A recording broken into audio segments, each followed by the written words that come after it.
Thank you for that nice introduction. Yes, I was one of the shortstops in the very first year with the Kansas City Royals. And this is my bat, and you can see I've even got my name on it, my Louisville Slugger. And the trouble is, you see this side, I'm a right-handed swinger. You don't see a lot, you don't see a lot of contact. So I think maybe that had something to do with why I didn't stay that long. But I am so excited that you asked me to come here today. You know, it is no accident that you and I are in this building at this time, in this hour, at this very minute, together, and looking at the world economic situation that we're in. Everybody's under so much pressure. Everybody has a reason for being on this earth. And please forgive this personal reference for a few minutes, but I think that's exactly why we're here together today. You know, it's really funny when people contact us to hire me to be the speaker, and I'm so honored that you all wanted to spend a few minutes with me today. But the number one thing most people request is they want to know Mike's story. And I think, why do you want to know my story? My goodness gracious. I mean, okay, I played professional baseball. I flew airplanes for a living. I taught people how to fly. And then I went to eventually work at one of the major networks in Hollywood. And then after that, we had a 10-year run in Branson, Missouri with a live comedy show.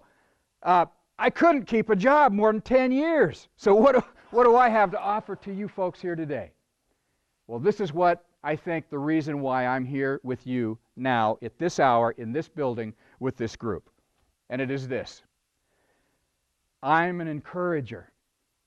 Was it always easy for me? No.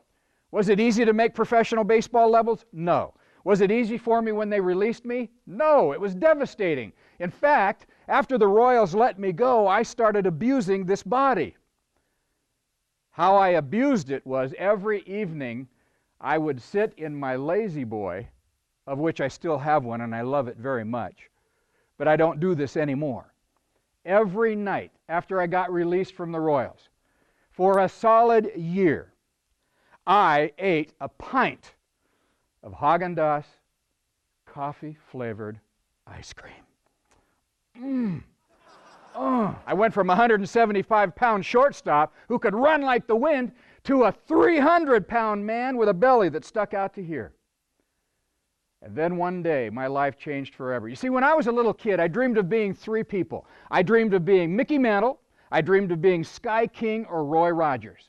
And I can remember every Saturday morning when I was a little kid, after I did my chores, I'd plop myself down in front of my grandma and grandpa's black and white console television set, and I'd watch the Roy Rogers Show. On Saturdays, after Roy Rogers Show, I'd go outside and play baseball with my buddies across the street. We had a little sand lot, and we'd play baseball till the sun came up, till it went down, and we couldn't even see the ball. But on Saturdays, I had to go back into the house at 1 o'clock because it was the Saturday baseball game of the week with Dizzy Dean and Buddy Blattner. My grandpa would be sitting there, and boy, he was a Yankee fan, and I'd sit in his lap, and we'd watch that ball game. And then there was the commercials that would always come on. And one commercial in particular would change my life forever. And what was that commercial? It was done by the very first Wheaties man. He was a reverend. He was a two-time Olympic champion in the pole vault. They called him the pole vaulting parson, Reverend Bob Richards.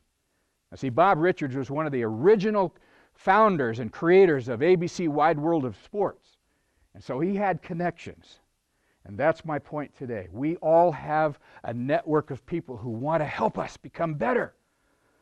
And Bob said, "Can you take a week off and come down to my ranch in Texas?" I said, "Yes, sir." And this is the amazing thing. Bob paid for my flight down to his ranch in Texas. And while I was there for one solid week, he told me, "Here's what we're going to do. We're going to get you back in shape, but it's going to start slowly. We're going to walk. Tonight when we're done with our training, with our broadcast training, we're going to go for a walk." And so we walked. The second night we walked. Third night we walked. We walked a little faster the fourth night. He taught me how to get a great interview. And years later, his lessons would certainly do me well when I had the opportunity of interviewing Mickey Mantle on the field in Yankee Stadium. My crew, when we got to Yankee Stadium, they said, "Mike, you're not going to get Mickey Mantle for more than 5 minutes because, you know, his knees are killing him. He's in a bad mood all of the time, most of the time." He says, I don't think we'll get more than 5 minutes. Nobody ever does. I said, I'll get more than 10 minutes. I guarantee you. And so we had a little wager, a little friendly $5 bet that I could get Mickey Mantle to stay on camera for more than 5 minutes. He said, well, okay. So I'm on the field. I'm in the middle of Yankee Stadium. My gosh, this is where Babe Ruth stood. This is where Lou Gehrig stood. This is where the Yankee dynasty was. I was just in heaven. The manicured grass was like, I couldn't believe it. And it was just freshly cut so you could smell the grass. Oh, it smelled so good. So I looked over at my cameraman and he gave me the signal that he had speed, and I said, Mickey, I don't want to talk about baseball. I don't want to talk about World Series rings or hitting fastballs or running the bases. And he says, well, what the heck you want to talk about then? That little Oklahoma accent of his. I said, Mickey, tell me about your dad. Tell me about your dad. 23 minutes later, he was still talking about his dad. And the last thing I want to share with you came from my mentor, Bob Richards. One day, he looked me straight in the eye and he pointed at me, and with that stern look as only an Olympic champion could give you, and he said, Mike, you're only on this earth a very short time. Leave as many positive marks as you can.